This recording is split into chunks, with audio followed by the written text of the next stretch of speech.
I'm Sara Sanders. Being a mom to 3 young children taught me not to believe every story I hear. So forgive me for not believing much of anything I heard tonight from President Biden. From out-of-control inflation and violent crime to the dangerous border crisis and threat from China, Biden and the Democrats have failed you. They know it, and you know it. And it's time for a change. Tonight, let us reaffirm our commitment to a timeless American idea that government exists not to rule the people, but to serve the people. Democrats want to rule us with more government control, but that's not who we are. America is the greatest country the world has ever known because we're the freest country the world has ever known, with a people who are strong and resilient. 5 months ago, I was diagnosed with thyroid cancer. It was a hard time for our family, particularly our kids, Scarlett, Huck, and George. But we kept our faith and persevered. Thanks to exceptional doctors here in Arkansas, a successful surgery, and the grace of God, I am cancer-free. Through it all, I couldn't help but think about my mom. She was 20 years old and into her first year of marriage when she was diagnosed with spinal cancer.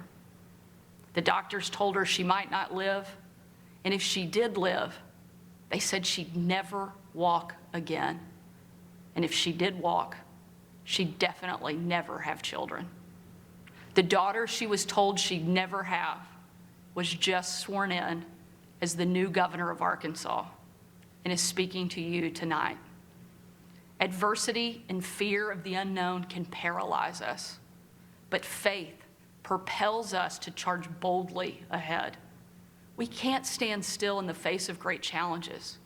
You and I were put on this earth for such a time as this, to charge boldly ahead. I'll be the first to admit, President Biden and I don't have a lot in common. I'm for freedom, he's for government control. At 40, I'm the youngest governor in the country, and at 80, he's the oldest president in American history. I'm the first woman to lead my state, and he's the first man to surrender his presidency to a woke mob that can't even tell you what a woman is. In the radical left's America, Washington taxes you and lights your hard-earned money on fire. But you get crushed with high gas prices, empty grocery shelves, and our children are taught to hate one another on account of their race, but not to love one another or our great country. Whether Joe Biden believes this madness or is simply too weak to resist it, his administration has been completely hijacked by the radical left. The dividing line in America is no longer between right or left. The choice is between normal or crazy. It's time for a new generation of Republican leadership. Upon taking office just a few weeks ago, I signed executive orders to ban CRT, racism, and indoctrination in our schools, eliminate the use of derogatory term Latinx in our government, repealed COVID orders, and said never again to authoritarian mandates and shutdowns. Americans want common sense from their leaders, but in Washington, the Biden administration is doubling down on crazy.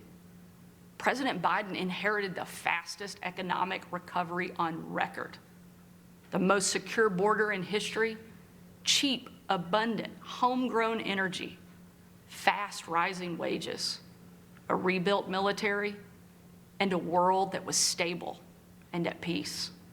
But over the last 2 years, Democrats destroyed it all.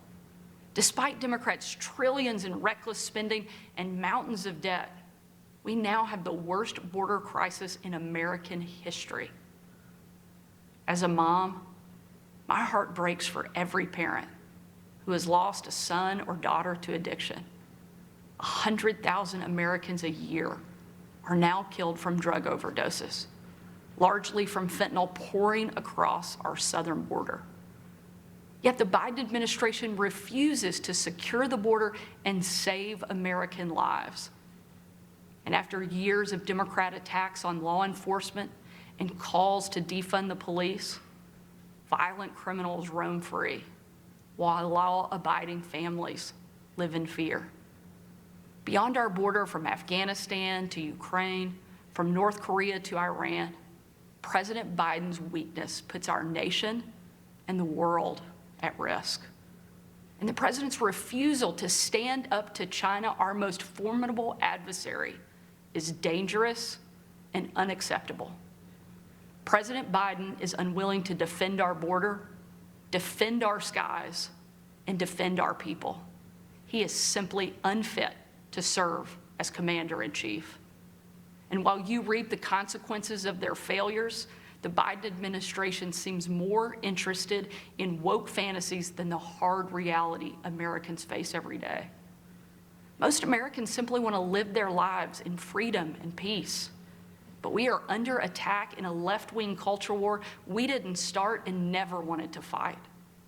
Every day we are told we must partake in their rituals, salute their flags, and worship their false idols, all while big government colludes with big tech to strip away the most American thing there is, your freedom of speech. That's not normal. It's crazy, and it's wrong. Make no mistake, Republicans will not surrender this fight. We will lead with courage and do what's right, not what's politically correct or convenient. Republicans believe in an America where strong families thrive in safe communities, where jobs are abundant and paychecks are rising, where the freedom our veterans shed their blood to defend is the birthright of every man, woman, and child. These are the principles Republican governors are fighting for, and in Washington, under the leadership of Senate Republicans and Speaker Kevin McCarthy, we will hold the Biden administration accountable. Down the street from where I sit is my alma mater, Little Rock Central High. As a student there, I will never forget watching my dad, Governor Mike Huckabee, and President Bill Clinton hold the doors open to the Little Rock Nine. Doors that 40 years earlier had been closed to them because they were Black. Today, those children once barred from the schoolhouse are now heroes memorialized in bronze at our State House. I'm proud of the progress our country has made, and I believe giving every child access to a quality education, regardless of their race or income, is the civil rights issue of our day. Tomorrow, I will unveil an education package that will be the most far-reaching, bold, conservative education reform in the country. My plan empowers parents with real choices, improves literacy and career readiness, and helps put a good teacher in every classroom by increasing their starting salary from one of the lowest to one of the highest in the nation. Here in Arkansas and across America, Republicans are working to end the policy of trapping kids in failing schools and sentencing them to a lifetime of poverty.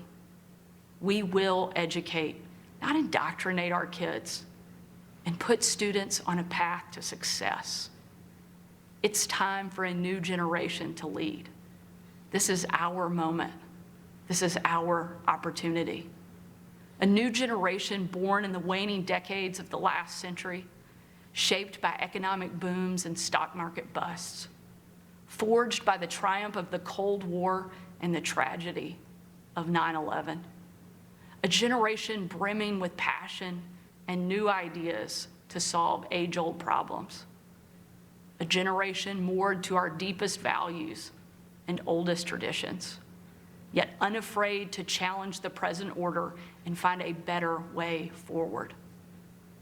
If we seize this moment together, America can once again be the land of the free and the home of the brave. During my 2.5 years at the White House, I traveled on every foreign trip with the president. A trip I will never forget